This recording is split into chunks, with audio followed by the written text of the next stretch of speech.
हाय रूप and luck, कैसे हो? तुमने रूपल, तुमको याद है तुमने मुझसे एक बात कही थी, वो मुझे अभी तक याद है। मैं वैसे मुझे तुम्हारी ना सारी बातें याद है, जिस वजह से मैं अपने आप को संभाल पाया हूँ, खुद को बदल पाया था मैं। मुझे हर एक बात तुम्हारी याद है। और आज मैं तुमको एक और बात बोलूँगा। तुमने मुझे जो बात एक कही थी ना कि कभी भी अपने फ़ायदे के लिए ना झूठ मत बोलना, हमेशा हो सके तो सच बोलना। मैं वैसा ही हूँ और वैसा ही बना हूँ और मैं वैसा ही बना रहना चाहता हूँ, क्योंकि मैंने अपने फ़ायदे के लिए, अपने आप को सही साबित करने के लिए एक शब्द झूठ नहीं बोल रहा हूँ। मैं पूरा सच का सच, पूरा जो हुआ है वो सीधा उठा के कॉपी पेस्ट कर रहा हूँ। और आज मैं बस इतना कहना चाहूँगा कि अभी इसने मुझे क्या कहा है कि अपनी इंस्टाग्राम आईडी पे इसने मेरे लिए क्या एक वीडियो डाली है। खुद नहीं बोला अपने मुँह से, लेकिन जो डाला है वो मेरे लिए डाला है। मैं जानता हूँ इस बारे में कि इसने उसमें वीडियो जो डाली है उसमें जो बोला गया है ना कि भाई प्यार प्यार शब्द का उपयोग करके मैंने अपनी वासना पूरी करी है। वासना पूरी करी है मैंने अपनी प्यार प्यार शब्द बोल के।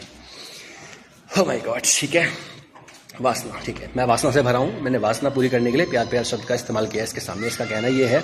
ठीक है, मैं बताना चाहूँगा कि वासना से कौन भरा हुआ है। आइए जानकारी प्राप्त करते हैं हमसे, ठीक है। जानकारी ये है कि मैंने एक बार बताया था ना कि खिड़की से इसने मुझे जब देख लिया था तो पहले टिंकू भाई करती थी, उसके बाद से बचपन से प्यार करती हूँ। इस लाइन पे आ गई जब उसने मुझे देख लिया उस सिचुएशन में, ठीक है। अब मैं बताता हूँ दूसरी चीज़। भाई मैंने जब शादी हुई थी मेरी, तो मैंने क्लियरली शादी होने के बाद से मैंने इसको बोल दिया था कि भाई मैं अपनी रूपल की यादों में रहना चाहता हूँ, मैं उसकी यादों में ही रहूँगा। इसने क्या किया, रात रात में उठ के कभी अपने कपड़े उठा के, कभी कुछ करके मुझे बहुत उत्सुक करने की कोशिश करी थी इसने। अपनी मम्मी कसम खा के बोल दे कि मैं ये झूठ बोल रहा हूँ, एक बार बोल दे बस। आई नो ये पहले भी अपनी मम्मी कसम झूठी खा चुकी है, क्या बोल रहा हूँ, लेकिन मैं जो बोल रहा हूँ सच बोल रहा हूँ। अगर मैं एक भी शब्द, जो भी मैं बोल रहा हूँ, अगर मैं एक भी शब्द झूठ बोल रहा हूँ ना, अभी मेरी मौत हो जाए यार। महादेव मेरे पे पूरा प्रलय ले आए यार, क्योंकि जितना हो चुका है उससे भी दुगना मैं सहने के लिए तैयार हूँ अगर मैं झूठ बोलूँगा एक भी शब्द तो। और दूसरी बात कि जब इसने इस तरह से कोशिश करी, जब नहीं हो पाया, कुछ भी इसके बस में नहीं हो पाया, मैं इसके बस में कंट्रोल में नहीं आ पाया शुरुआत के 1 साल तक, उसके बाद से क्या हुआ, इसने अपना रोना शुरू कर दिया मेरी मम्मी के सामने कि भाई बच्चा नहीं हो रहा है, ये नहीं हो रहा है, फलाना नहीं हो रहा है, ठीक है। तो मम्मी ने मुझे ये बोलना शुरू कर दिया कि मतलब क्या हो रहा है, क्या प्रॉब्लम है, चलो चेकअप करा लो दोनों अपना, क्या दिक्कत आ रही है। फिर उसके बाद से मैंने कोशिश करी, फिर मैंने उससे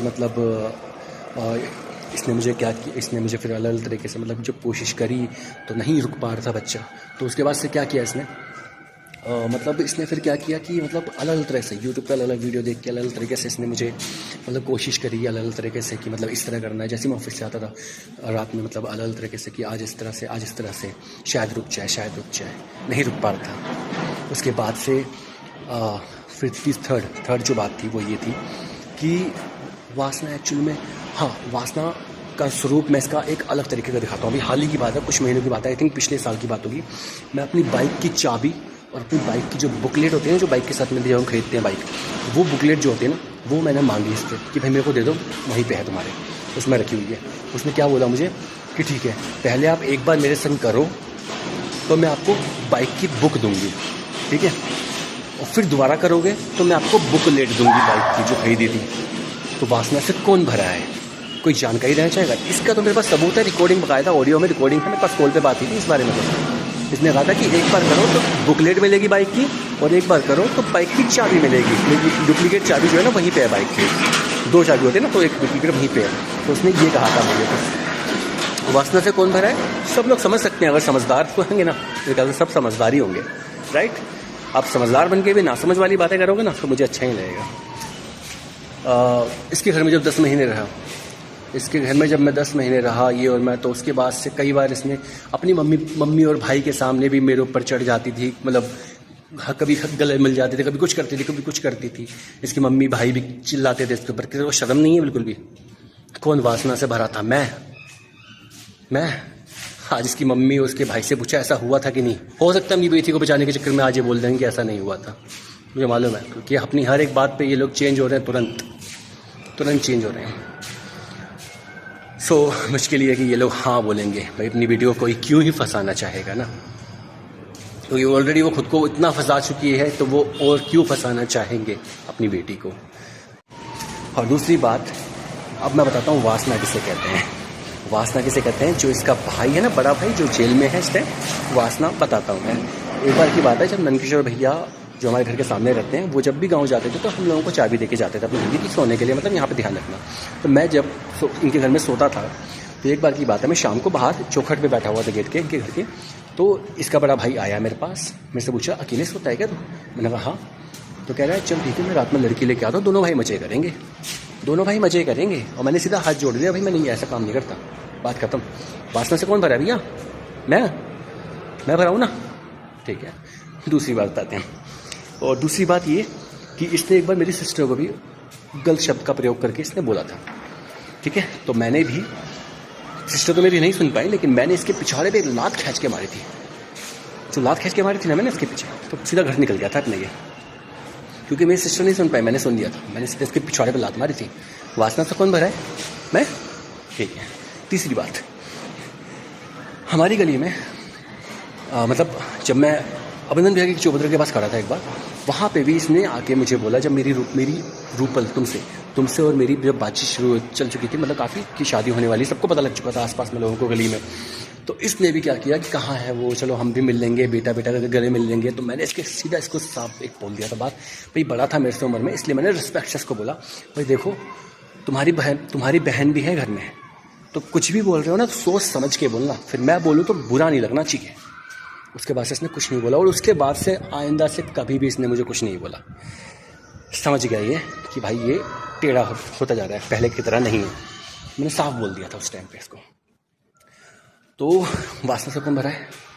मैं, गली में इसके घर के पास में एक लड़की रहती थी जो कि इससे काफ़ी उम्र में बड़ी थी, जिनको दीदी बोलना चाहिए।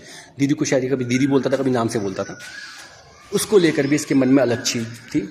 ओम शांति जहाँ पे था, वहाँ पे जब पूरा ग्राउंड खाली था, वहाँ पे जब क्रिकेट खेलते थे, जब भी बोल, एक सामने एक घर था, वहाँ जाती थी बोल, तो वहाँ पे जब जाता था बोल लेने के लिए, अलग तरीके से उसको कमेंट करता था। मैंने सुनी ये बात है इसकी। वासना किसके अंदर है? मेरे अंदर वासना है ना, ठीक है। तो अभी सब लोगों को पता लग गया होगा कि वासना किसके अंदर है। मैं पूरा बेशर्म हो चुका हूँ, मैंने पूरा खुल के बता दिया हर एक बात को। अब जिसको विश्वास करना है नहीं करना है वो आप लोगों की मर्जी है, बाकी सपोर्ट करना है उसको फुली सपोर्ट करो, कोई दिक्कत नहीं, मुझे कोई प्रॉब्लम नहीं। आपको मना नहीं कर रहा कि आप उसको सपोर्ट मत करो, लेकिन सच जान के सपोर्ट करते तो मुझे भी अच्छा लगता है। खैर कोई नहीं, मेरे को हमदर्दी मिली उतना काफ़ी है मेरे लिए।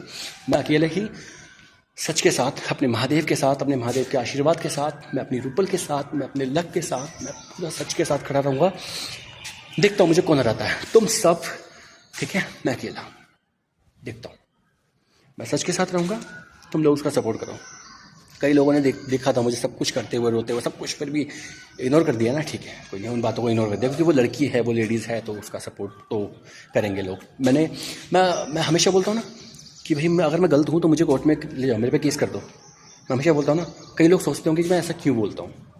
सब लोगों को ये लगता होगा ना, शायद मेरे ख्याल से, मैं अपने माइंड से सोच रहा हूँ, शायद लगता होगा लोगों को कि मैं इसलिए बोलता हूँ क्योंकि वो लोग केस नहीं कर रहे हैं, है ना, इसलिए लगता होगा ना लोगों को। लेकिन मैं आपको बता रहा हूँ जानकारी के लिए कि मैं इसलिए नहीं बोलता कि वो केस नहीं कर रहे हैं मुझ पर, मैं इसलिए नहीं बोलता हूँ। मैं इसलिए बोलता हूँ क्योंकि मुझे पता है कि वो लेडीज़ है, उसके पास एक लड़की है, वो 100% जीत जाएगी ना, वो तो आप लोगों के हिसाब से और उसके हिसाब से तो वो जीत सकती है ना। तो मैं इसलिए बोलता हूँ वो जीत जाएगी, लेकिन मैं लिख के दे रहा हूँ कि जीतने के बाद भी वो हार जाएगी। समय आएगा, इसको बोला केस करने के लिए मुझ पर, अगर मैं गलत था, मैं गलत हूँ, मेरे जो भी मैंने अभी बातें कही हैं वो सारी गलत हैं, तो मेरे पे केस करिए, वो जीत जाएगी आराम से, लेकिन जीत के भी हार जाएगी। और दूसरी बात जो मैंने बताया ना, जो उसने कॉल पे कहा था, उसकी रिकॉर्डिंग भी है मेरे पास। एक बार करो तो वो मिलेगा, एक बार करो तो ये मिलेगा। अब इसके बाद से मेरे से जो बातें करना नहीं चाहते हो, जो मेरे को देखना भी नहीं चाहते हो, तो प्लीज़ इग्नोर करें मुझे। रास्ते में अगर मैं कहीं दिख जाऊँ ना तो मुझे इग्नोर करें, मुझे देखने मत बिल्कुल भी, क्योंकि मैं जब निकलता हूँ ना तो लोग मुझे देखते हैं। देखो मत, जब मुझसे बात नहीं करनी है सही से तो मुझे देखो भी मत, ठीक है। और जिन लोगों को उसका सपोर्ट करना है, जिन लोगों को उसके साथ मिल के आके मेरे से, हमारे घर में आके बात करनी है, तो प्लीज़ ध्यान रखिए, ये वही लोग हैं जिन्होंने आपको शादी में बुलाने से भी मना कर दिया था। आप ही लोग थे ना वो, जब मेरी मम्मी ने शादी में नहीं बुलाया था तो मेरी मम्मी से आप लोगों ने 1 साल तक बात नहीं करी थी। तो आज आप लोग इसी का सपोर्ट कर रहे हैं, और इन्हीं लोगों ने मना किया था, जिसकी वजह से मेरी मम्मी आप लोगों को शादी में नहीं बुला पाई थी, टोकन होने के बावजूद, ठीक है।